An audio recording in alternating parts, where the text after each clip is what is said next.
Okay.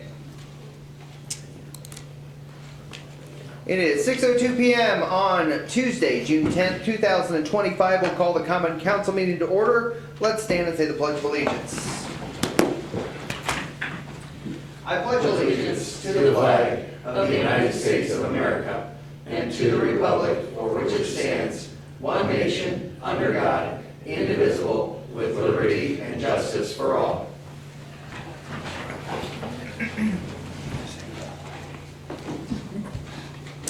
Roll call, please. Middleton, absent. Varga. Here. Romano. Present. Weigel. Here. Bachman. Here. In front of you are the minutes from our last meeting on May 27th. There was one change I noted. I gotta remember what it was.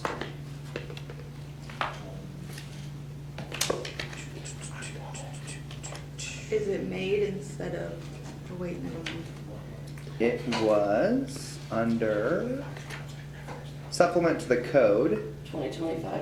Yeah, 2025-5. I think it's on the third line. It should say an ordinance enacting and adopting instead of acting and adopting. You see what I'm talking about? Yep. Besides that, any other changes or corrections? Hearing none, can I have a motion to approve with the noted change? So moved. Second. Motion by Jennifer, seconded by Tad. Further discussion? All those in favor show by the usual sign. It is unanimous of those present. Next up is ordinance 2025-6. Do I have a motion to read by title only? So moved. Second. Motion by Tad, seconded by Jennifer. Further discussion?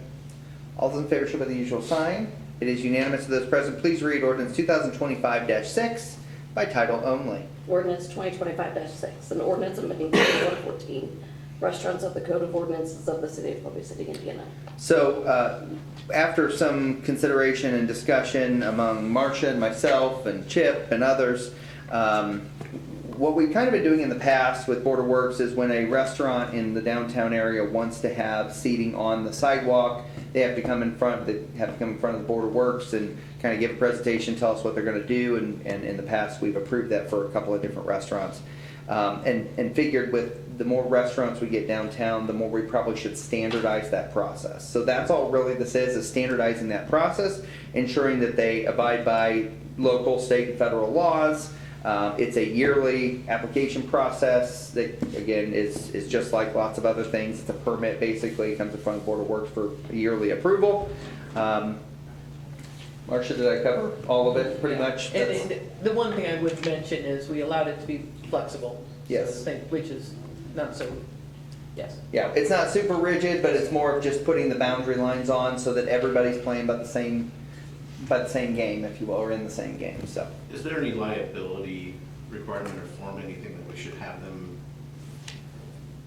file? Okay, so in the Our actual, right of way? Yeah. There's a permit process. in the actual permit itself, that, yeah, they actually sign off on that they're gonna abide by all those state laws. But I think there's even a hold harmless in there too, so, I think I was gonna say, do you have the permit on you? we have that they need to provide a certificate of liability coverage. Yes. And add as an Just additional verifying. feature. Thank you. Yep, no, great question. First Fridays, I thought we had a couple of tables and chairs out front. I was trying to remember which restaurant it was, and I'm like, I don't remember approving that. So so that's a little different. So if it's the streets are blocked off and it's a festival or a festival affair First Friday, that's different. This is only for a regular day where there's no festival, no nothing going on, just to be on the street. So I think historically, we've really only approved Pickles and Chibo at this point.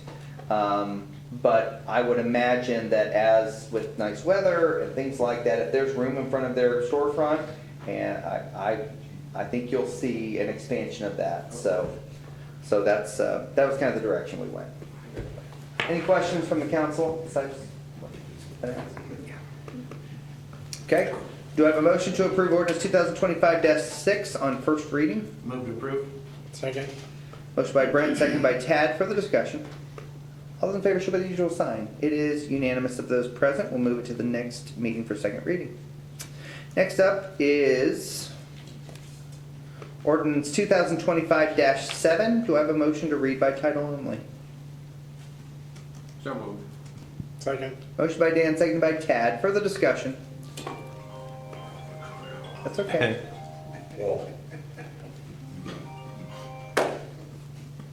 All those in favor show by the usual sign. Put your hand up. It's unanimous. It's unanimous of those present. Please read ordinance 2025-7 by title only. Ordinance 2025-7, an ordinance setting rates of pay and expenses for employees of Columbia City Municipal Electric Utility while rendering mutual aid to other communities. Sean. So, been working on this ordinance for a while in coordination with the Indiana Municipal Electric Association and several other municipals around the state. What we're looking to do is standardize what we offer and what we can charge when we do a mutual aid event. This document is actually required by FEMA. If we do have a FEMA event that they're going to pay for, if we do not have an ordinance, they will not pay for our expenses. And so that's where this all started, was getting an official mutual aid ordinance out there that FEMA will support. And this ordinance actually comes from about 4 other cities in the state that already have this document in place. We made a few changes. One of the changes I made was we charge double time for our employees when they go anywhere in the state of Indiana working for an IMEA municipal. We do not charge the mandatory 8 hours out of a 24-hour day is sleep time or rest time. Some utilities still charge time and a half or straight time for sleep time. To me, I don't feel comfortable billing other municipals for my guys to sleep. So they do get paid double time for 16 hours. They are forced to take an 8-hour break, and that's an OSHA rule. But we're not paying them for that. And my guys were completely supportive of that. We're not there to gouge anybody, we're there to help. So this is when we have a tornado or a derecho or straight line winds. And we have, we've been in Anderson, we've been a few different places already. We just picked this program back up a couple of years ago because our linemen are getting very, very good. We have very well-trained linemen right now. And to be honest with you, we have one of the best linemen in the state working for us. So we get a lot of calls now for help. And so I wanted to get this in play. It really does standardize. There's only one other utility that does it different. It's a municipal, and it's Peru. They're a union shop. Their guys make triple time from the time they leave until they come back. And to me, I can't do that to a small town, southern Indiana, northern Indiana, wherever, just take advantage of their misfortune. So ours is straight double, which is very fair, I think. And then also, as I said, currently we're not going to compensate for sleep time. So it does cover all expenses, covers our transportation, our trucks. There's a FEMA schedule to what I can charge for my equipment. I will follow that FEMA schedule just so everything's by the book, even if it's not a FEMA event, because sometimes FEMA events come up 3 months later. Afterwards. Yeah, so if we've met all criteria, say we have an incident where we have to pay out of our pocket to have other people come help us, and FEMA comes in and makes it a FEMA event, we have this document, we followed all the rules, they pay for everything for us. So that's kind of the point of this ordinance. I did check with our insurance, everybody else, all of our trucks are covered. Anything that happens is like damage or a vehicle breaks down is covered by the utility that hired us to come work for them. So we're covered there. We have, we went through everything scenario that could possibly happen. And the only thing that's not covered is we're on our way there and the motor goes up for some reason. When we get on site, that's when it starts. But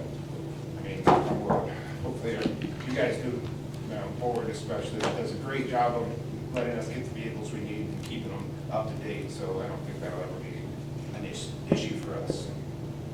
Any questions for me? As a reminder, this doesn't mandate that we go to every or any event. It's really just a framework for if we end up deciding to go to an event.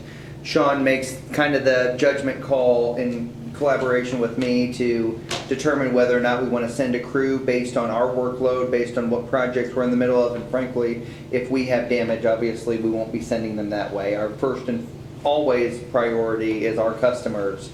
But if it's something that is as mentioned, if it's something in the Anderson area, if it's something down south of Indianapolis that hasn't touched us, and we look from a forecast standpoint that we look like we're gonna be in good shape, that's when Sean kind of makes that determination, and we send people at that point. But it's not this doesn't mandate us to go to every and any event. It's just a kind of a framework for if we go to an event in those situations.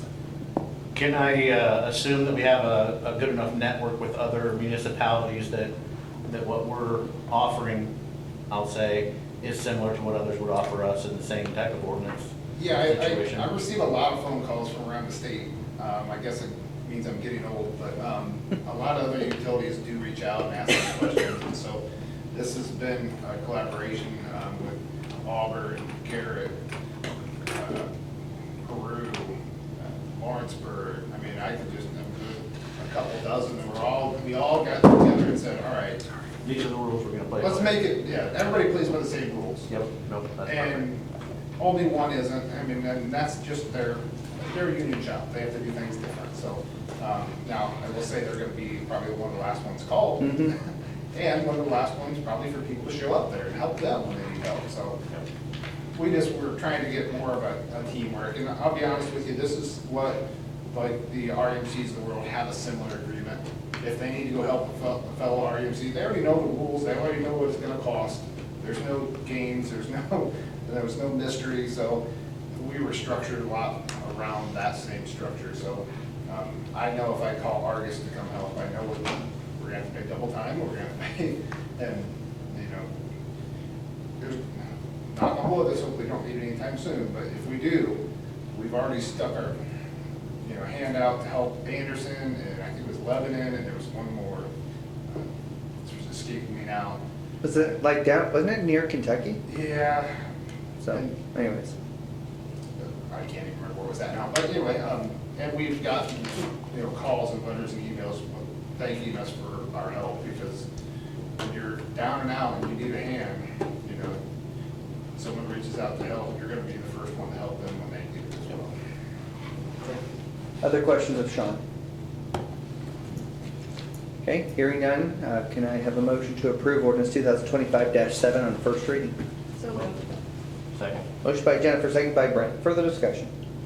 All those in favor show by the usual sign. It is unanimous of those present. We'll move it to second reading at the next meeting. Sean, this is probably also a good opportunity, hate to bring you up, put you on the spot, but a good opportunity maybe talking about how we got our new employee, how he was recommended to us. I think it would be very apropos for this conversation.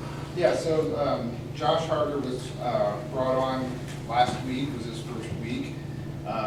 So one of the boards I'm on is the Indiana Municipal Electric Association, who does all the training for all of my apprentice linemen.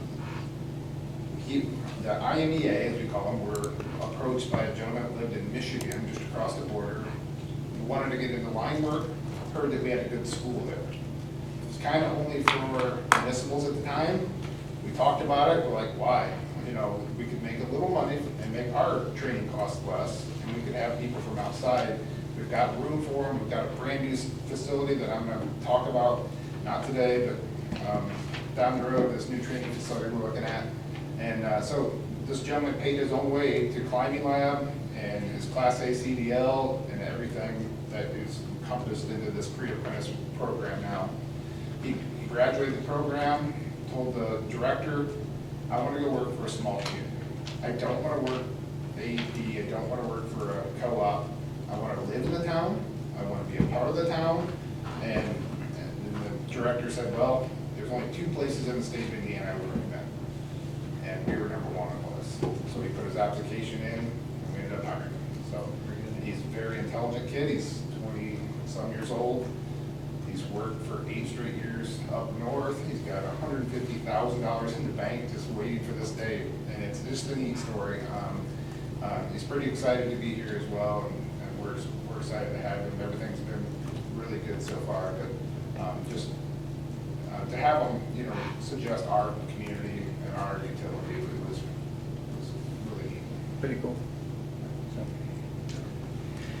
Okay, do I have a motion to read ordinance 2025-8 by title only?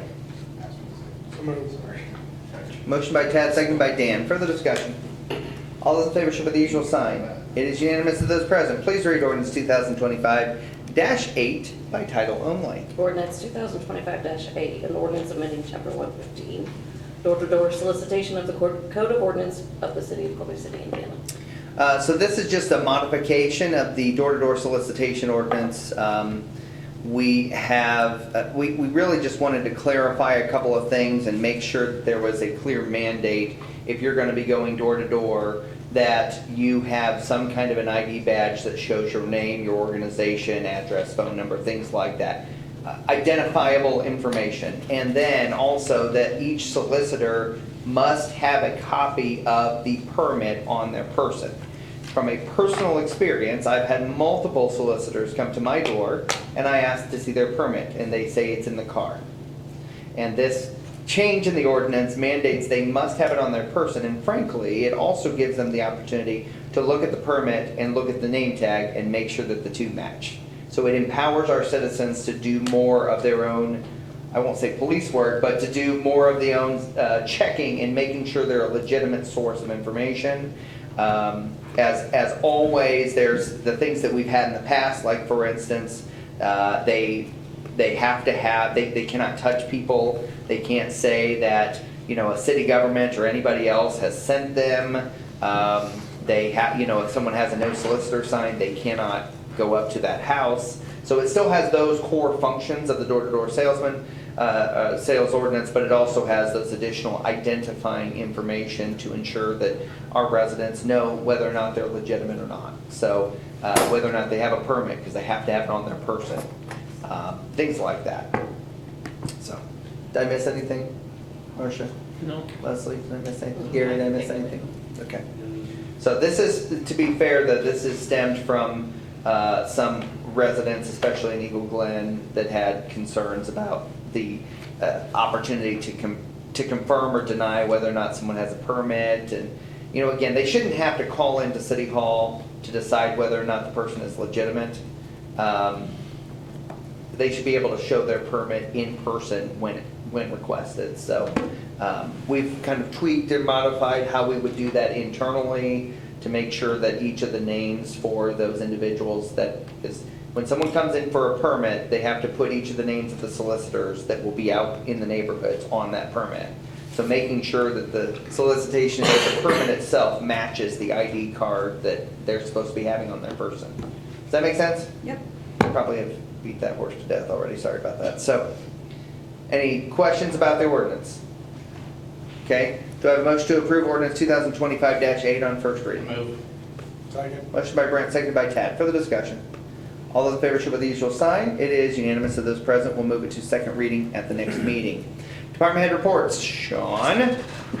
So we're still working on 50 East and Collins Street. There's a bunch of overhead power lines go right through people's backyards. We can't trim them with trucks, we can't trim them. We have a lot of squirrel and animal issues there. So we're undergrounding all that. We're boring, all the boring is done. We're gonna be pulling wires soon. Still working on changing out poles that failed inspection. We did a couple today. We have another one scheduled in the morning and see what the weather looks like. So we're moving right along on that. All the Tree City USA trees have been removed. All the stumps that we're gonna remove have been removed. And so we'll work on dirt, seed, and straw after that. We've been fairly busy right now. Other than that, we do, like I said, we do have a new employee started last week, so excited to have him. And be back at full staff. Getting more and more important as we do get more tenured people that have more time off. We haven't had that in a while. We've got a lot of young guys, so, but it's good for them. Questions of Sean? Thank you. Chip? Blue River Trail is moving along slowly. I don't know if the weather or what, or if they have another job, but it is moving along. Eagle Park, we're just waiting, landscaping was done last week, we're waiting on the yard to be put in, so hopefully soon. Just as an FYI, Jackson and I are working on a DORA for downtown, which, if you do not know, is designated outdoor refreshment area. that will assist many of the restaurants to be able to have alcohol that they could serve and people can walk around during events and drink it. So other than that, we are plugging along. Kind of for that note, I know that as a part of the DORA, there are specific cups that they have to, like, you have to have specific cups that they can walk around with, but it's specified, so just, you can't just have any red Solo cup. There's a specific DORA cup, right? That there has to be signage that says that you're now entering the DORA, you're now exiting the DORA, things like that. So, but Huntington just recently put into effect, Warsaw's had it, I think, for 2 years. Is it 2 years now? So Fort Wayne's had it for 2, and so we're not on, as Terry says, the bleeding edge of things, but we are trying to be forward thinking with all the new restaurants and just with all the great stuff that's happening in downtown. Another thing in which we'll invite people to stay downtown when they come downtown. So that's kind of the goal. That would come in front of you anyways. So the DORA language has to be passed by the city council in the future. So just so you know, that's what they're working on. It'll come in front of you prior, obviously, before it would be enacted. So, any questions, Chip? Thank you, Mike. We've been working on the 6-inch water main up on North Park Drive. The 6-inch part has been laid, pressurized, and tested. We've taken the second bacteria sample, but the first one did not pass, so hopefully the second one did, and then we'll have to have another yet in 24 hours. You have to have 2 of them in 24 hours to pass before we can start hooking the people up to it. Questions to Mike? Thank you, Mike. It's the first meeting. Thanks to the fire department for coming to my house on Sunday at a small fire and air breaker box. Electric department also on site Sunday and yesterday.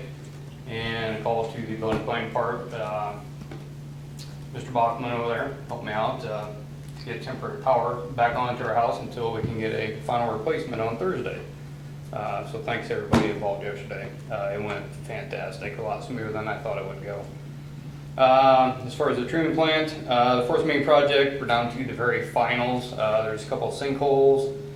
Water line needs repaired at Jefferson, and then some seeding that I want redone at a house on Jefferson. They had a really nice lawn. We went in there and tore it up, and I'm not happy with the way the seeding came in, so I'm gonna have them redo that.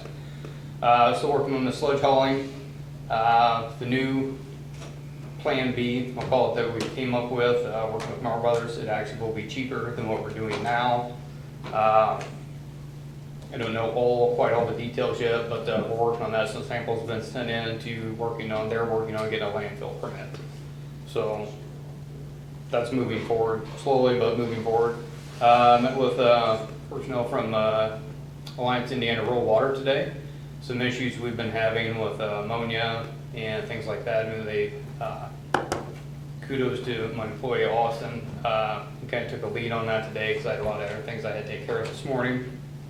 But I sit in later on in the process, and they ran a lot of samples, they ran a lot of numbers, formulas, and things like that, and kind of developed a plan to start moving us forward, what we think will help solve the issue. So we started implementing that today. So it'll be a slow process. You have to make adjustments slowly, so you don't freak everything out. So, but hopefully that'll work out. And unless you have questions, that's all I got. Questions to Mike? Thank you, Tom.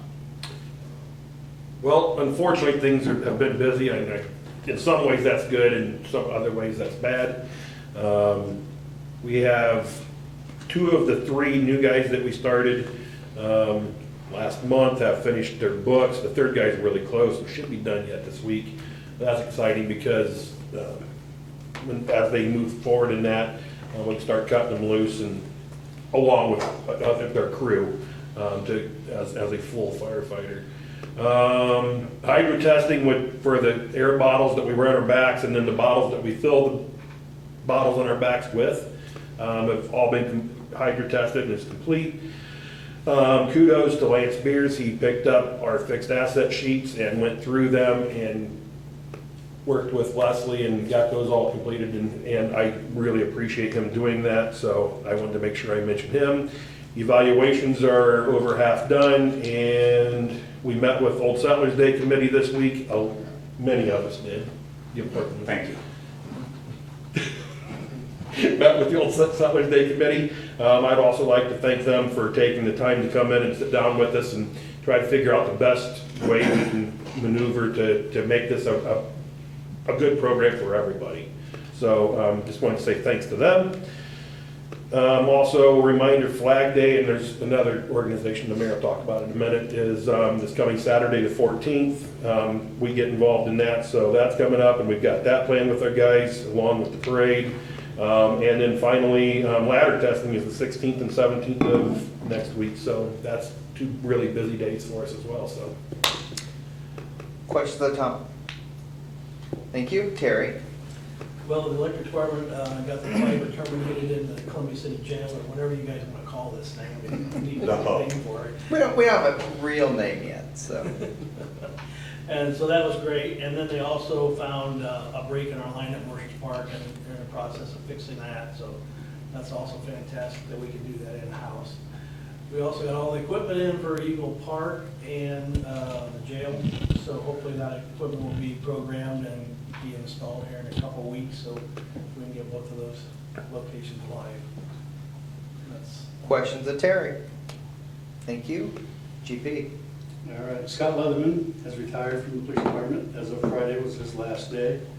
I want to thank him for his 26.5 years dedication to the police department and his commitment to the community and the city of Columbia City. Done a great job the last few years out at SRO. They're going to miss him out there as far as physical safety. He was top notch out there.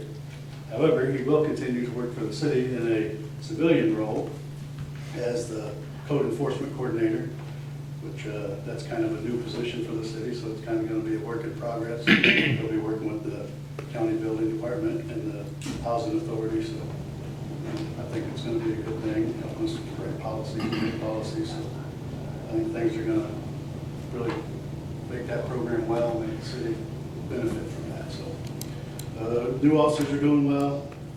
Officer Sturgis is down at the academy, talked to him over the weekend, and he said there's like 11 people that's got released from there or fired from there. So I said, just do your thing and you'll be fine. So, Just means more bunk space. that's right. That's all it means. Tornado sirens have been ready. They should be here soon, and we'll get them put up as fast as we can. First Friday went well, and then just gearing up for Old Settlers and downtown events this summer. Questions of Gary? Thank you. Marcia? Nothing. Marcia, will you share what you shared at Board of Works? Oh. Because that was really I awesome. forgot all about that. Yeah. Yes, I spoke to somebody who's one of the, I don't know if he still is, but he's a little older, but one of the top skateboarders in the state and around the area, and also he's worked a lot with design. And he said, I'm telling you, Columbia City's, if it's not the best in the state, it's certainly one of the best, the skate park. So anyway, big compliments to everybody that's worked so hard on that. And he was incredibly he just went on and on. Very complimentary. Thank you for sharing. Leslie? Nothing. A couple of reports. Matt is out this week, but obviously they're preparing for Old Settlers with bleachers and picnic tables. The Aquatic Center has been not super busy because it's been either cold or wet recently. But hopefully with the warmer temperatures this week, we'll drive up that attendance and stuff. But probably good to kind of get us a ramp up start, if you will. So that's good. For Kelly's report, Brooks Construction has been working on the ADA ramps, of course. Was working today on the Van Buren and Line Street ramp there. Obviously, we're trying to get those ramps done prior to Old Settlers. That's kind of important. And we found that there was a bit of a sinkhole at the corner of Jefferson and Line Street. So today, I think Wygent was out there working on getting that fixed. I believe it is done, and I think it's been backfilled, or maybe will be backfilled. But anyways, long story short is we got it squared away, taken care of. He was telling me today that there was so it's kind of a brick manhole that's there because it's in the older part of the city, right? But as they dug down, they found another brick manhole right next to it, that it was an abandoned brick manhole. So they had two brick manholes touching each other that they didn't know, one of them they didn't know about. So they had to work kind of around that and figure out how to handle that. But, so, anytime you dig, you find new adventure. So, especially in the older part of the city. So anyways, they've been working on that, working on the Eagle Glen sidewalk and ramp situation out there. They did spraying in the alleys last week for dust control, and obviously worked earlier this week on, I think it was last week, on limb pickup. And besides that, as a reminder, the City Hall is closed next Thursday in observance of Juneteenth. This Friday, I'll be at Columbia City High School in that morning passing out our annual mailboxes to the seniors. And then on Saturday, as Tom kind of mentioned, the America 250 group will be doing the kind of kickoff on Flag Day at 10 a.m. at the Farmers Market on the Courthouse Square. So I know there's going to be, I think Parker will be there in his full regalia, his uniform, and gonna have it'll be a nice small but a nice event to kind of kick off the America 250, which is a celebration of the 250th anniversary of the United States of America, and officially runs, I think, July 4th of 25 through July 4th of 26. Does that sound right, Ms. Historian? So that's great. Budgets are basically done. Leslie and I met earlier today to walk through those. We're kind of in a holding pattern, as I've mentioned to you in the past, because we don't know what it's going to look like. We know that there's a projection that over the next 3 years we will lose out, if you will, on $1,200,000 that would have came in, but we don't know where the revenue is going to be. So my department heads have done a really good job of basically having a flatline budget. I've already told them we're doing no new hiring next year. We will replace people who either leave or are retired or whatever, but we're not going to add any new positions next year.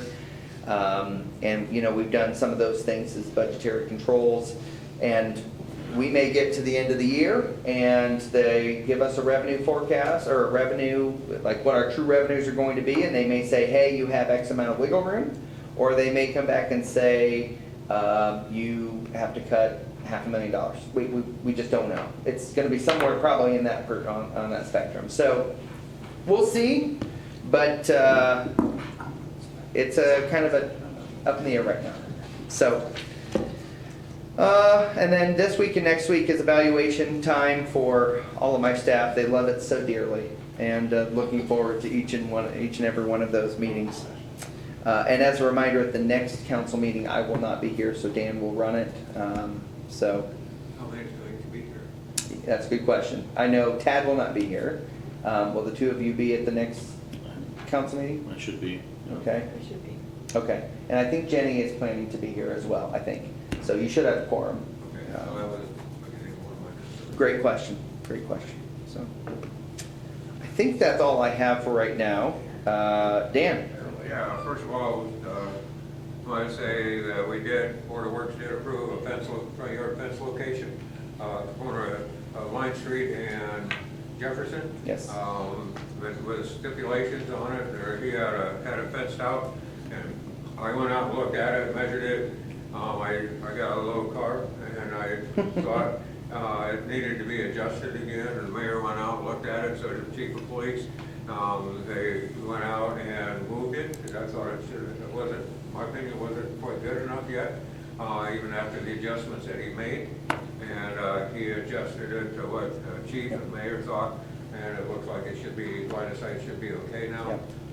But again, as long as he puts it in where it's supposed to be placed, like If the it other one doesn't, was we're going to not. make him rip it out. Yeah, Because if it's not. it's not put in the right place, he's going to rip it out and he'll do it again. But Yeah. he's been really good to work with. Yeah, He he was really he has. came in very willing to work with us to try to make sure line of sight and everything like that. So I think we found a really good compromise, is my point. So I think we should be okay. So once he puts it up, I'll go back out and look at it again. But I know personally, I went out, measured it, and stepped it off, and I thought, you know, after the adjustments was Yeah. made, it was really well. I think it did a Is it still really good job staked? with it. Is it still staked there? It's still staked, so if you guys wanna go look at it, you can. It's corner Jefferson and Line, so. I know, I talked to Brent. Yeah. I talked to Brent right the first, to have him look at it Yeah. also. 'Cause I thought it was just too close to the sidewalk at that one. At that point, yeah. So we made the angle a little bit better so you can have a better line of sight overall. So the southern portion of it is still fairly close to the sidewalk, but the rest of it with the angle, I felt like it was a line of sight, good on line of sight, so. So I just want you all to know, if you see that or get a phone call on it, we have looked at it and we believe it's Yeah. okay. It's not gonna be where it was the last time it was put up incorrectly, by the way, so we're good. I think we're good, Yeah, and then, you know, I don't know how many people watch the Board of Works and how many people watch the city council, but I'm gonna try to control my emotions. You got this, Dan. Because for Board of Works, I didn't do so well, because I gotta give credit to our dispatch, police department, and fire department for what an amazing job they did early Sunday morning, about 1:30 at night. My nephew got T-boned out at 109 and 30 by a semi that ran the red light. And by all rights, he could have been a fatality.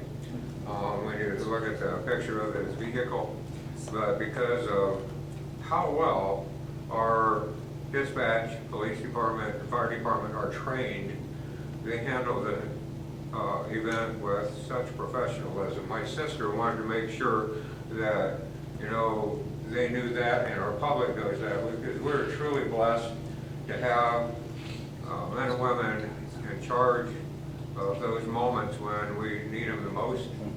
And we are truly blessed to have them. And I'm so grateful. My family is totally grateful for the way they handled it.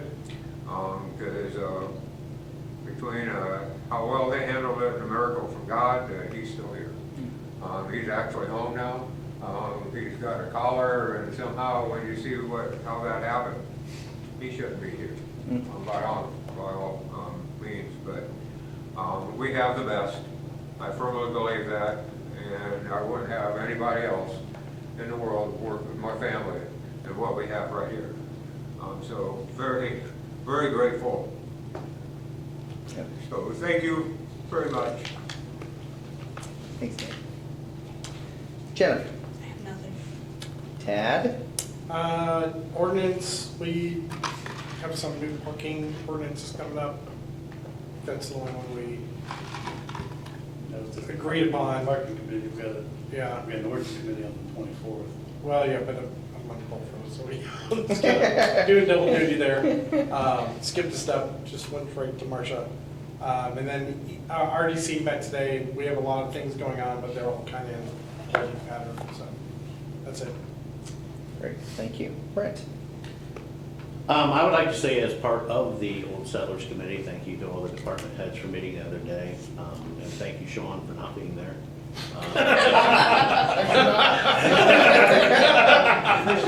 Anytime.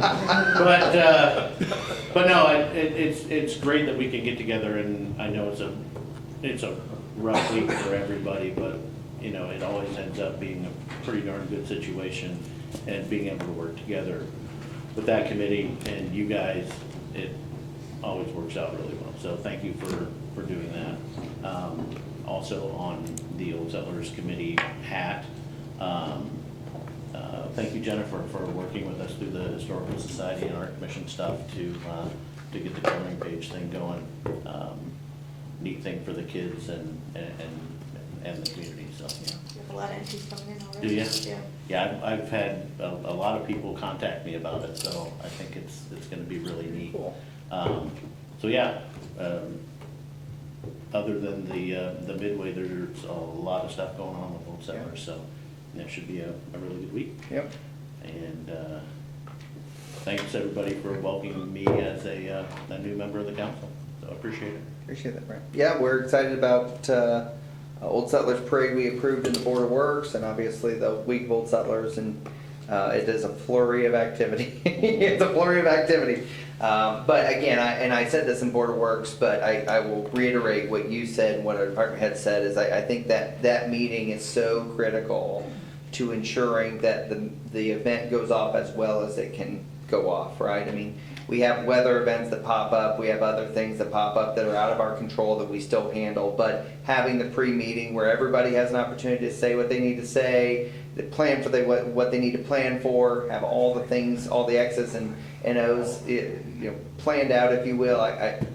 It just makes it go 1,000 times smoother than it used to, and I know from the city side, we appreciate that very much. Well, and having a group of people that are willing to work together to make it work is crucial, and kudos to you guys for doing it.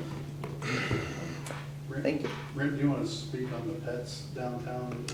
Also? Yes, so there is and